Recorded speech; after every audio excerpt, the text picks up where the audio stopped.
कल का मैच एक हाई एक्सपेक्टेशंस थी। पाकिस्तान ने अच्छा आगाज दिया, ट्राई सीरीज में अपने दोनों मैचेस जीते। उसके बाद कल का मैच और उसका नताइज जो हमने देखा है, नतीजा, आपको क्या लगता है कहाँ पे गलतियां हुई और कि क्या हुआ हमारी टीम को कल के मैच में? देखिए, हम पहले भी जिक्र कर चुके थे क्योंकि पाकिस्तान ने पहले 2 मैचेस खेले, दोनों में टॉस जीता, पहले बैटिंग की। और हम गुज़श्ता रोज़ भी जिक्र कर रहे थे कि उस वक्त पाकिस्तानी टीम का ज़रा थोड़ा सा पता चलेगा, इम्तिहान होगा जब चेज़ पे जाएगी, हदफ का ताक़ब करेगी।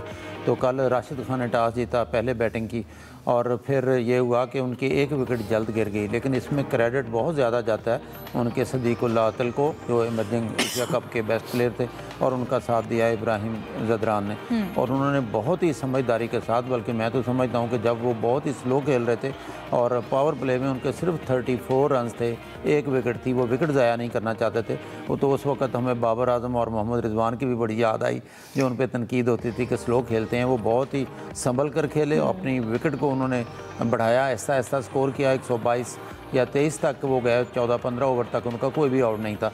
उस वक्त तक लगता था कि बहुत बड़ा टीम स्कोर नहीं करेगी, लेकिन बाद में सुफियान मुकीम के 1 ओवर में और फिर हारिस रऊफ के 1 ओवर में वो खुलकर खेले, 17 या 20 रन 1 ओवर में बने। तो इस तरह से एक अच्छा टोटल बनाने में कामयाब हो गई। जैसा कि राशिद खान ने टॉस से पहले गुफ्तगू करते हुए कहा था कि अगर हम 170 रन बना लेंगे तो मैं समझता हूँ कि हमारी पोजीशन मजबूत होगी। वही हुआ, 169 रन बनाए, 170 रन का टारगेट मिला। तो अच्छा खेली अफगान टीम। पाकिस्तानी बॉलर्स ने बाद में अच्छी नपी तुली बॉलिंग की है। शुरू में वो बहुत ही मोहतात खेले, लेकिन एंड पे जाकर ख़ास तौर पर फ़हीम अशरफ का जिक्र करना चाहूँगा, जिन्होंने कैरियर में पहली दफ़ा 4 विकेटें ली हैं। और अगर मोहम्मद नवाज एक कैच ले लेते, जो कि इतना मुश्किल कैच नहीं था, बहुत बुलंदियों पर गेंद चली गई थी, और उनकी 5 विकेटें होती। इससे पहले उन्होंने 3-3 विकेटें ली थी। और आपको याद होगा T20 में गालबन पहली हैट्रिक भी फ़हीम अशरफ ने की थी। तो बहरहाल ओवरऑल एक अच्छी फ़हीम अशरफ ने गेंदबाजी की है। और इसके बाद जब पाकिस्तान की बैटिंग शुरू हुई तो हमने इब्तदा में ही विकेटें गंवा दी। और आपको याद होगा पहली गेंद पर साइम ने, जो कि ऊपर से गेंद गुजर सकती थी, उसको बल्ला टच किया और चलते बने। तीसरे ओवर में साहबजादा फरहान आउट हो गए, तो टीम वहीं पे ज़रा प्रेशर में आ गई। पावर प्ले में पाकिस्तान के ज़्यादा रन थे, गालबन 54 थे, लेकिन 2 विकेटें थीं। पाकिस्तान की विकेटें वक्फों से गिरती रहीं, और हार की एक बड़ी वजह अब करार दी जा रही है वो सलमान आगा का रन आउट होना है। वहाँ पे तो हमने क्लब क्रिकेट भी देखी है, वहाँ भी कोई ऐसे आउट नहीं होता। शायद डाइव करते तो वो बच जाते, लेकिन उनका आउट होना बहुत महंगा पड़ा है। फ़खर जमां का जैसे आपने जिक्र किया, तवक्को की जाती है कि फ़खर जमां से हमेशा हर मैच में कि बड़ा स्कोर करेंगे, बड़ा खुल कर खेलेंगे, लेकिन ऐसा हो नहीं सका। फ़खर भी 24-25 रन बनाकर फ़खर जमां भी चलते बने। तो कहना चाहिए टीम उसी वक्त प्रेशर में आ गई थी, और फिर जैसे जैसे मैच आगे बढ़ता रहा, प्रेशर बढ़ता रहा। और फिर फजले हक फारूकी की तारीफ़ करना चाहूँगा, क्योंकि ज़्यादातर उन्होंने स्पिनर्स पर इन्हिसार किया था। अफगानिस्तान ने 4 स्पिनर रेगुलर शामिल किए थे, लेकिन फजले हक फारूकी ने हमारे दोनों ओपनर्स को जल्द फारग कर दिया। बहुत ही नपी तुली बॉलिंग की। फिर स्पिनर्स जो है, ख़ास तौर पर जो एक्सपीरियंस स्पिनर्स हैं, राशिद खान और मोहम्मद नबी, उन्होंने आउट क्लास जो है वो बॉलिंग की है।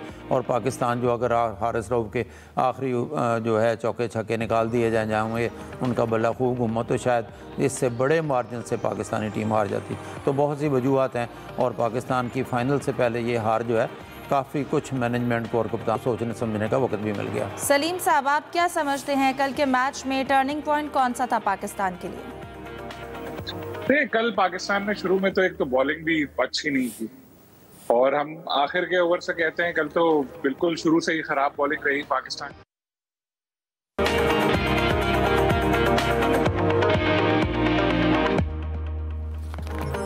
Welcome back. गुफ्तगू का सिलसिला जारी रखते हैं। सलीम साहब, हम जो कल का मैच हारे, आपको क्या लगता है कि पाकिस्तान ने क्योंकि चेज़ किया पहले 2 मैचेस में, उन्होंने पहले बैटिंग की थी, कल चेजिंग करने में मुश्किलात हुई? टर्निंग पॉइंट के हवाले से आप कुछ कह रहे थे, अपनी बात मुकम्मल कीजिएगा।